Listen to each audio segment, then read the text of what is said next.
C'è già una richiesta di rinvio a giudizio per un agente di attività finanziaria di 36 anni originario di Padova, reo di avere messo in atto un raggiro nei confronti di un anziano di Longarone.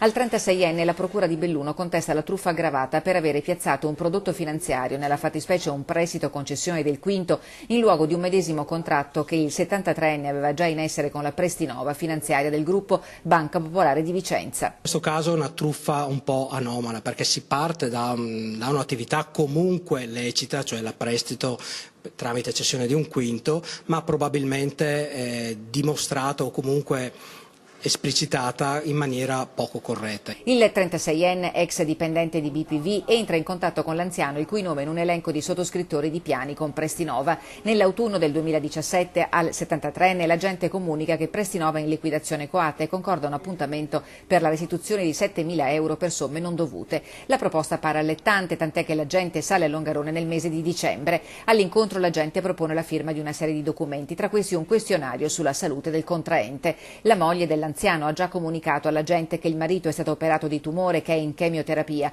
circostanza che non viene tenuta in considerazione, visto che quella certificazione, che può far venire meno l'assicurazione legata al mutuo, attesta che l'anziano gode di ottima salute. Pure i documenti non riguardano l'estinzione del mutuo, ma la rinegoziazione dello stesso per altri 10 anni con Banca Progetto di Milano, nella quale l'agente padovano collabora. Passa qualche mese e il 73enne muore. Sono i figli ad accorgersi del raggiro e a denunciare il fatto ai carabinieri. Questo tipo di attività bisogna stare attenti alle spese, che sono estremamente elevate e che, se uno non è consapevole, pensando di avere un tasso estremamente favorevole, poi si trova a pagare forse di più di quello che lui riteneva.